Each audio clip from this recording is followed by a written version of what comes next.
இந்த சிறப்புமிக்க விழாவிற்கு இங்கே வந்து இந்த விழாவை தலைமையேற்று உங்கள் அனைவருக்கும் இந்த அப்பாயின்மெண்ட் ஆர்டர் கொடுக்க வந்து வருகை புரிந்த முதலமைச்சரை என்னுடைய பணிவான வணக்கத்தை தெரிவித்துக் கொள்கிறேன். இது உண்மையிலே ஒரு சிறப்புமிக்க விழா தான். ஏன்னா மின்சாரத்துறைக்கு முக்கியமான தேவை இன்னைக்கு அங்கங்க நமக்கு தேவையான அனைத்து வேக்கண்ட்டையும் நம்ம ஃபில் பண்ண வேண்டிய கட்டாயத்திற்கும் மிகவும் சிறப்பு வாய்ந்த இந்த விழா.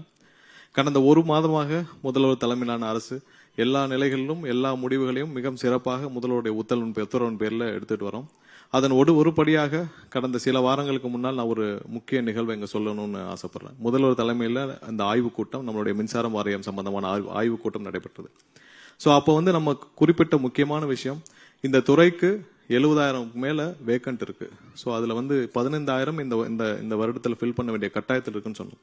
உடனடியாக அரை மணி நேரத்தில் 15,000 பேரை ஃபில் பண்றதுக்கான அப்ரூவல் இந்த துறைக்கு இப்பொழுதுதான் கொடுக்கப்பட்டது.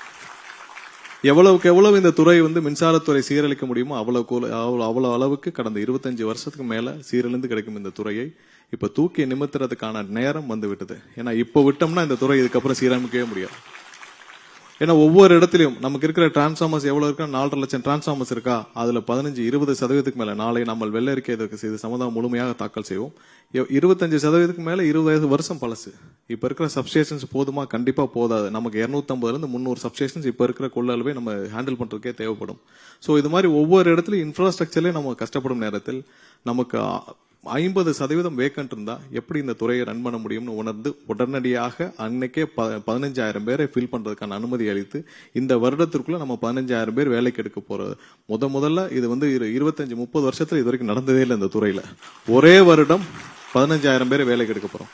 அது இல்லாமல் இந்த மாதிரி நிறைய நீங்க பெண்டிங்ல இருக்கிற இப்ப இந்த 383 பேரும் பிளஸ் அந்த 18 பேர் மொத்தம் 401 பேரும் ஒரே வாரத்தில் அரசு பொறுப்பேற்று 4 வாரத்தில் அனைத்து பணிகளையும் முடிக்கப்பட்டு ஒரே நாள்ல முதல்வர் சொன்னா நானே வந்து எல்லாருக்கும் தனித்தனியா கொடுக்கறேன்னு சொன்னேன். இல்ல நாங்க சொன்ன முதல்வர்கிட்ட இல்ல எல்லாருக்கும் லேட்டா இல்ல நான் எல்லாருக்கும் நானே தனித்தனியாக ஒவ்வொருவருக்கும் நான் கொடுக்கணும்னு ஆசைப்படுறேன், கொடுக்கணும்னு சொன்னார். இதுதான் புது மாதிரியான அரசு.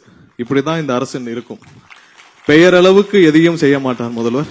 சொன்னது எதுவோ அதை கண்டிப்பாக செய்வார். பெயரளவுக்கு செய்யறதெல்லாம் ஒண்ணும் கிடையாது. என்ன சொல்றாரோ அதை கண்டிப்பாக செய்வார். எல்லாரும் முக்கியமாக மக்களும், இங்க இருக்க நிர்வாகிகள், இங்க இருக்க ஊழியர்கள், மக்கள், பொதுமக்கள், அவ்வளவுதான். அவங்க தான் இங்க எஜமானர்கள். அவர்களுக்கு பயந்துதான் இந்த அரசு செய்யுமே தவிர வேற யாருக்கும் பயந்து இந்த அரசு எதையும் செய்யாது. மக்களுக்கு பயந்து மட்டும்தான் இந்த அரசு செயல்படும். வேற யாருக்கும் பயந்து இந்த அரசு செயல்படாது. இந்த சிறப்பான நிகழ்வுக்கு முதல்வர் வருகை புரிந்தது உங்கள் அனைவருக்கும் மிகப்பெரிய ஒரு வாய்ப்பு. இந்த வாய்ப்புக்காக நீங்க வந்து எங்க அப்பாயிண்ட் ஆர்டர் வாங்க அனைவருக்கும் என்னுடைய வாழ்த்துக்களையும் தெரிவித்துக் கொள்கிறேன். மீண்டும் எனக்கு இந்த வாய்ப்பை வழங்கிய தமிழக முதல்வர் அவர்களுக்கு நன்றியை தெரிவித்துக் கொண்டு, இன்னும் நிறைய இந்த துறையில் செய்ய வேண்டியது இருக்கு, நிறைய புதுப்பிக்க வேண்டிய கட்டாயம் இருக்கு, நிறைய அதுல மாற்றம் செய்ய வேண்டிய கட்டாயம் இருக்கு. விரைவாக அதற்கான முழு வீச்சில் வேலைகளை துவங்குவோம். உங்கள் அனைவரின் ஒத்துழைப்போடு நீங்க எல்லாம் சீக்கிரம் வந்து டிபார்ட்மெண்ட்ல ஜாயின் பண்ணணும். இன்னும் நிறைய பேர் உங்களோட இந்த வருஷத்துல 15,000 பேருக்கு மேல வந்து ஜாயின் பண்ணுவாங்க. இது போல இன்னும் நிறைய மாற்றங்கள் நிகழும். உங்கள் அனைவருடைய ஒத்துழைப்போடு புது மாதிரியாக மின்சார வாரியத்தை மாற்றி அமைப்போம். உங்கள் அனைவருக்கும் மீண்டும் என்னுடைய வாழ்த்துக்களையும் நன்றியும் சொல்லிக்கொண்டு விடைபெறுகிறேன். நன்றி, வணக்கம்.